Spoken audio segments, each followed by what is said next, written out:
everyone, practice Mehendi with Jenல part 16ல நாம next பார்க்க போறது grids or checked design தான் பார்க்க போறோம். இதுல first 3D designs தான் பார்க்க போறோம். So இதுக்கு as usual gridக்கு ஒரு boxes மாதிரி split பண்ணி வச்சுக்கோங்க. இந்த checked designக்கு நான் இப்போ போடுறேன் பாருங்க. அதே மாதிரி equal distancingல slantingா lines draw பண்ணிக்கோங்க.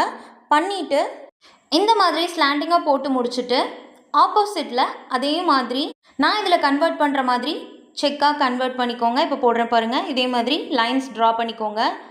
அதுவுமே ஈக்குவல் டிஸ்டன்சிங்கில் இருக்கிற மாதிரி பார்த்துக்கோங்க. ஸோ இந்த டிசைன் ஒரு கியூபிக் டிசைன் மாதிரி இருக்கும். ஃபுல்லாக போட்டு முடிச்சதுக்கப்புறமா ஒரு ரோம்பஸ் மாதிரி இருக்குது அப்படின்னா கீழேருந்து ஒரு வி மாதிரி போட்டுக்கோங்க. போட்டுட்டு மேலேருந்து அந்த சென்டர் லைன்லேருந்து அதோடைய எட்ஜஸை கனெக்ட் பண்ணிக்கோங்க. நான் இப்போ கனெக்ட் பண்ணுற மாதிரி கனெக்ட் பண்ணிக்கோங்க. ஸோ இது ஃபுல்லாக கம்ப்ளீட் பண்ணிவிட்டு பார்க்கும்போது உங்களுக்கு கியூபிக் டிசைன் மாதிரி தெரியும். இதே மாதிரி ஃபுல்லாக போட்டுட்டு சென்டரில் வியை உல்ட்டா பண்ணி போட்டோம் இல்லையா, ஸோ அது ஃபுல்லாக ஃபில் பண்ணிக்கோங்க. ஃபில் பண்ணி முடிச்சுட்டு ரிமைனிங் ஏரியாஸை நீங்கள் அப்படியே விடுறதா இருந்தாலும் ஓகே தான். ஆர்எல்ஸ் ஒரு சில இடத்துல விட்டு கியூபிக்ஸ் விட்டு நீங்கள் ஷேட் பண்ணிக்கலாம்.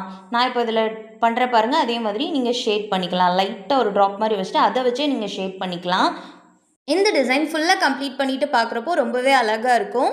இந்த மாதிரி ப்ரொஃபஷனல் மெஹந்தி கிளாஸஸை நீங்கள் ஃப்ரீயாக கற்றுக்கணும்னு நினச்சிங்கன்னா நம்மளோட சேனல் சப்ஸ்கிரைப் பண்ணிக்கோங்க.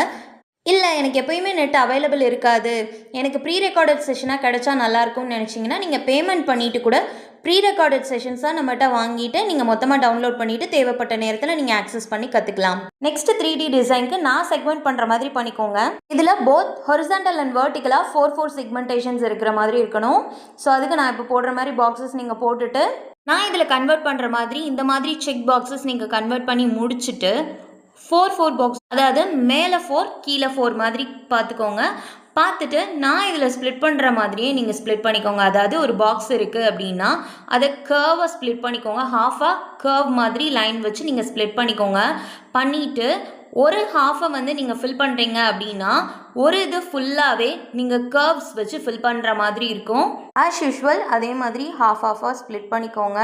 ஸோ இதை நீங்கள் போடும் போது அந்த கர்வை ஏன் போட சொல்கிறேன்னா அது பார்க்குறதுக்கு உங்களுக்கு அது வந்து ஒரு கர்வாக ஒரு ஃபேன் பிளேட் மாதிரி இருக்கும். ஸோ அது ஃபுல்லாக நீங்கள் ஒரு ஹாஃப் ஃபில் பண்ணுறீங்க அப்படின்னா இப்போ நான் ஃபில் பண்ணுற பாருங்கள். ஒரு இதை ஃபில் பண்ணியிருக்கேன் அப்படின்னா நெக்ஸ்ட் இதை நான் இதில் ட்ரா பண்ணுற மாதிரி சின்னதுலேருந்து பெருசு அப்படிங்கிற மாதிரி கர்வ்ஸ் ட்ரா பண்ணிக்கோங்க. இப்போ ட்ரா பண்ணுற பாருங்கள். குட்டி, நெக்ஸ்ட் அடுத்த ஒரு கர்வ், நெக்ஸ்ட் அடுத்த ஒரு கர்வ், நெக்ஸ்ட் ஒரு கர்வ், நெக்ஸ்ட் அகைன் ஒரு கர்வ் போட்டு இது மாதிரி கம்ப்ளீட் பண்ணிக்கோங்க. இதே மாதிரி ஃபுல்லாக நீங்கள் கன்வெர்ட் பண்ணிக்கோங்க. இந்த டிசைன் ஃபுல்லாக கம்ப்ளீட் பண்ணி பார்க்குறப்போ அவ்வளோ சூப்பரான ஒரு 3D டிசைனாக இருக்கும். Stay positive. Bye. Take care.